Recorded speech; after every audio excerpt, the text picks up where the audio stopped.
Barry Zito.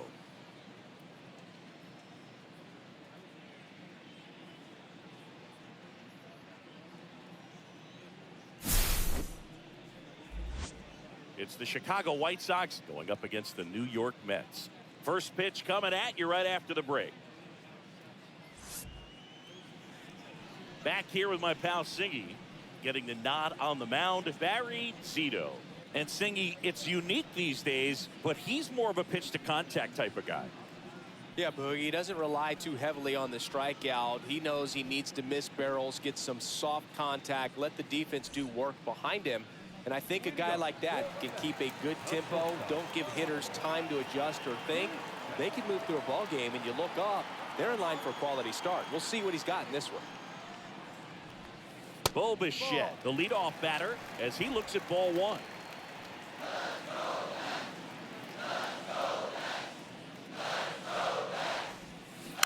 Next offering is fouled back.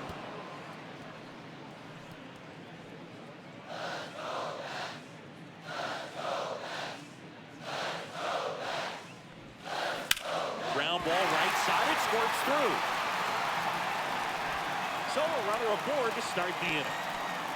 Well, the last 10 games or so have been anything but fun at the plate for him, so that one has to feel good. Not much to this one other than just a willingness to go the other way and put the ball in play. That's a team at bat right there. Nice job of staying back and letting the ball get deep. Oswaldo Cabrera up now for the Mets. I'm liking the power he's shown recently. 3 home runs over the last 5 games.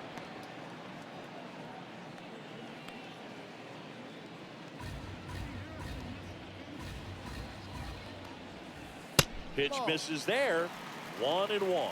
Good spot there, but didn't get the strike at the knees and doesn't seem too convinced by the call out there on the mound as he tries to get a better sense of the umpire strike zone.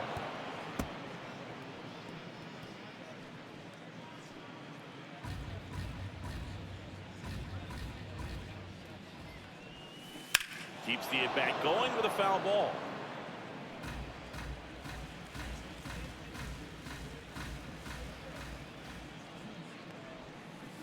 Fouls it off, still 1-2.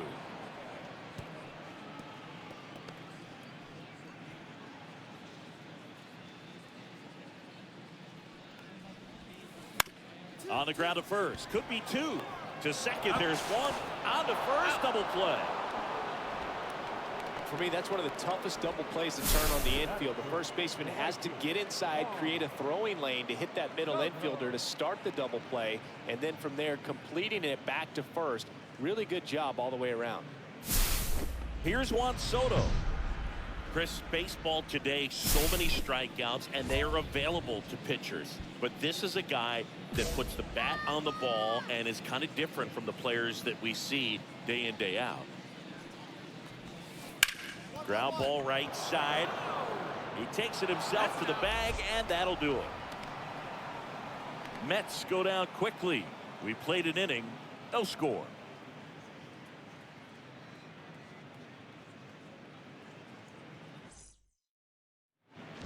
Back here at Citi Field, bottom half of inning number 2. Here's Pete Alonso.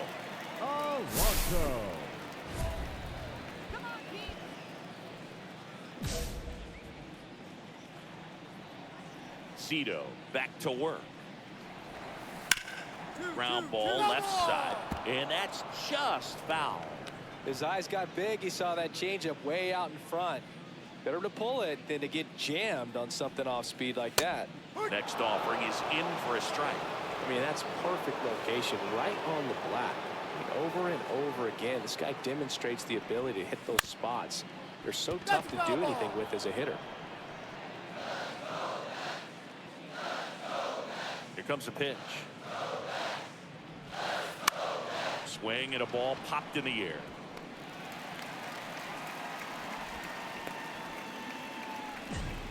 Really nice job of 2-strike hitting in that at bat. That was a pretty good pitch. Breaking ball down and in, but when it's breaking in towards you, you have a lot of time to see it and just try to get on plane with it. He hit that one pretty well. Gabriel Arias, the next to hit, takes ball 1. Right through there for a strike.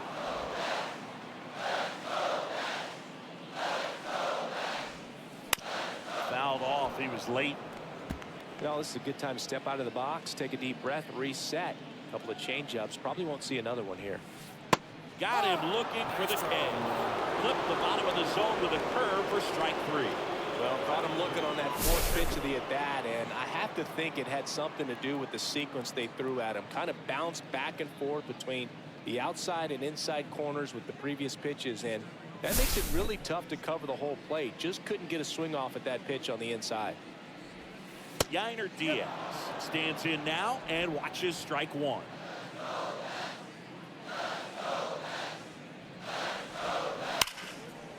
That one laced to center and a base hit. They fired it quickly, so it's first and second with only one away. Oh, that'll make you feel good as a hitter right there. You'll often hear the phrase short to it, long through it, and that's a great example of it right there. Got the barrel in the hitting zone early, squared it up with the well-timed swing, and came away with a beautiful line drive into center field. 2 on, 1 out. Here's Matt Chapman. Flips the corner. That's strike 1. Well, all eyes on the double play ball in this spot. No better way to get out of this inning. Next offering is downstairs. Way to lay off that pitch down. Hit on the ground might be 2. There's 1. Their second double play already. This one ends the second inning. Pitcher made the pitch, and his players made the play behind him. Nice job.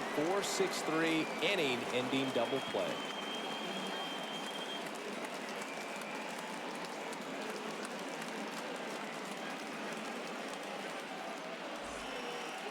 Welcome back. Let's take a look at how the series has played out so far.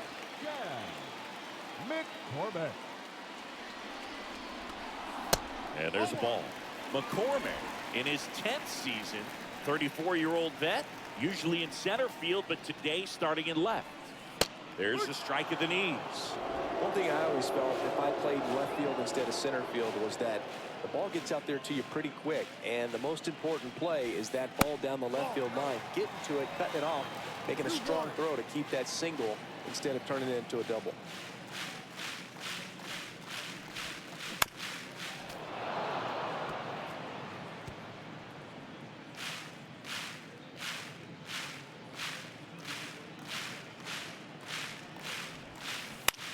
On the ground.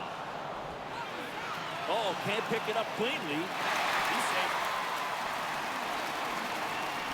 Well, kind of the story of their season so far. Things just not clicking into place. Fundamentals on all sides of the ball are lacking, and it's tough to win games at this level if you're not playing clean baseball as a team.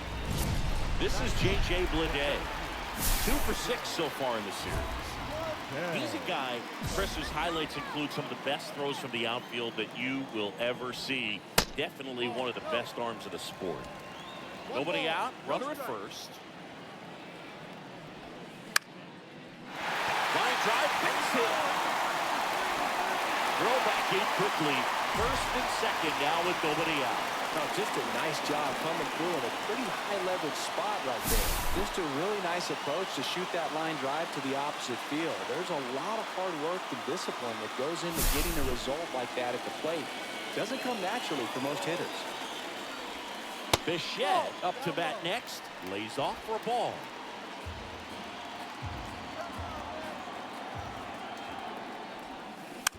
And that one fouled off. Yeah, the infielders and the catcher can never give up on a play because if this guy thinks he has a chance, he's going to throw it from a warning track if he has to. Squirts away a little bit. Tag, safe. And a wild pitch, and both runners are in scoring position. Well, Boog, it's already been a tough start to this inning as it is, and that wild pitch is going to make things even tougher. 2 men in the scoring position now, still with nobody out. So this really becomes a strikeout situation on the mound.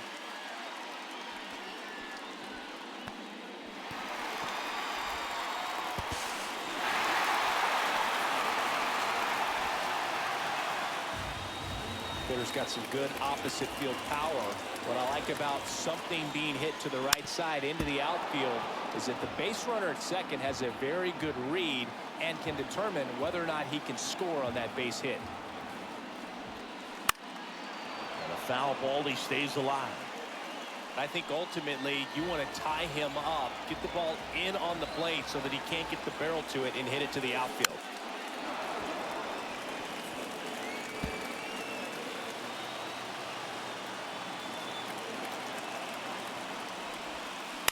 This ball's chopped in the ground. Whips it to Casas, and that is a big first out.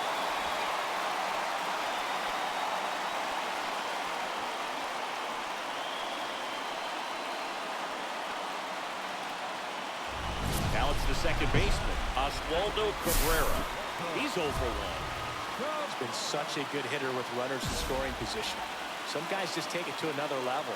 For him right now at the plate, it's like everyone else is in slow motion, and he's in full speed. And that one sliced foul. If you're going to be a championship type of ball club, you've got to hit with runners in scoring position. And after last night's struggles, I'm sure this team is chomping at the bit to have this kind of opportunity here early in this game. Lede, the runner at second with one away.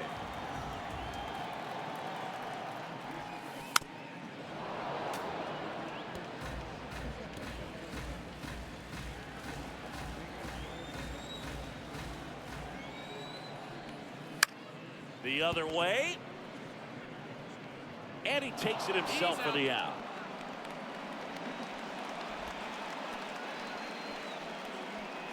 Now batting, right fielder, Juan.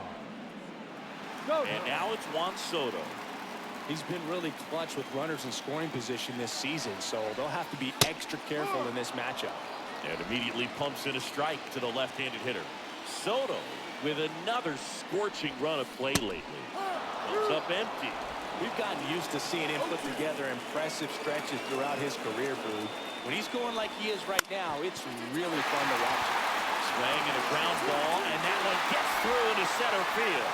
Runner from third comes across, and it's an RBI single, and they take a 2-run lead. Still able to come through behind in the count right there. Timing on the swing was good, able to shoot the ball up the middle. Didn't square it up as much as he probably would have liked, but that's a good approach paying off. Runner at first with 2 away. And here is Pete Alonso. Ball 1 low.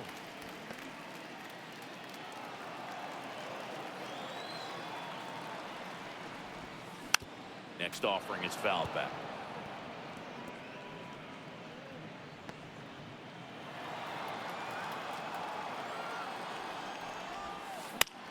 On the ground, right side, but it kicks foul.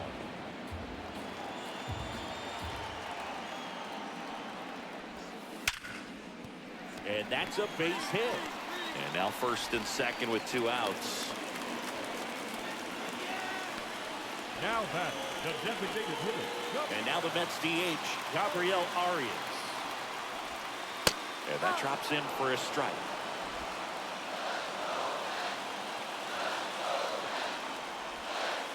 Just missed. Though Chris, through the early stages, he hasn't been very efficient in terms of the pitch count. He's going to need to get some quick outs if he's going to get deeper into this game. Makes the grab, and that is the inning. But 2 runs for him, and they jump ahead. 3 innings complete. It's the Mets 2 and the White Sox nothing. Yainer Diaz up now for the Mets. 1 for 1 with a single so far. This is a guy who is very highly regarded defensively. Fun to watch him control stuff behind the plate. Good game caller, good at framing, but it's that big arm that really stands out. That one close, ruled a ball. Ball 1. You come into the game knowing that unless the ball's in the dirt or gets by him, we're probably not going to steal anything today. So that's where you want to get a little more aggressive on your secondary lead and hope that some base hits, some slugs, some home runs can come into play. And that misses. And that's ball 3. Well, I'll say this as a former position player and base stealer. When you come into a game and you've got a guy like this behind the dish with a big arm, you really have to change your approach. You can't try to steal because you'll get thrown out. Maybe get a little bigger lead, be aggressive on the secondary. But this type of guy shuts the running game down. Chapman in the box now. No balls and a strike. Matt Chapman, big blast. Left field. That's back there. Out of here. his 4th home run of the season, and they add to their lead. It's 4-0. Already playing with the lead, and now they're celebrating a home run. They're having a great time out there.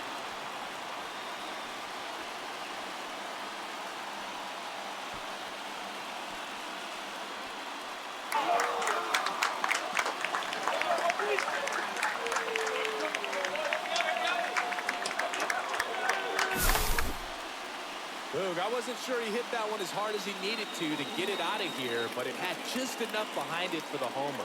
What an attempt at the wall, though. He really gave a terrific effort to try and bring that one back. Here's the left fielder, Chas McCormick.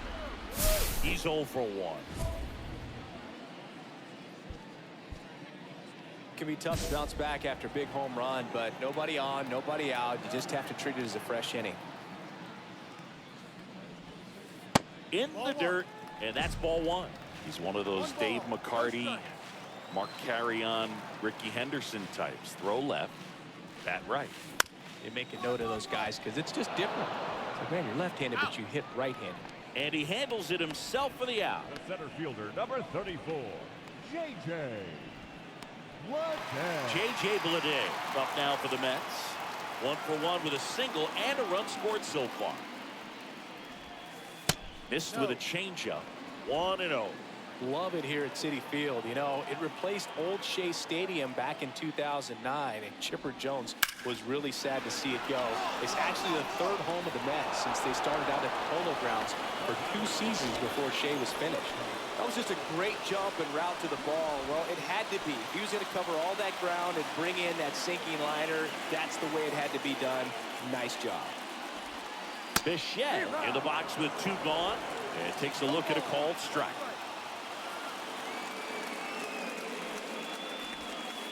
Next offering is in for a strike.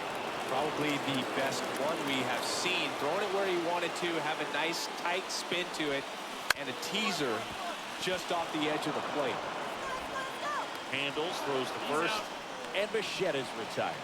That's the 3rd out. 2 runs on 1 hit, the 2-run homer. We're headed to the 5th. It's the Mets 4 and the White Sox nothing. Now pitching for Michael Grove on to pitch here. Well, he's been hit pretty hard at times this season, as you see with the big ERA. So this is an important outing for him to get on the right track. Zito with some decent work and a shorter start. Probably not going to go down as one of his favorite starts ever, Boog, especially with them taking the loss in the end. He wasn't awful, but you know he wants more from himself.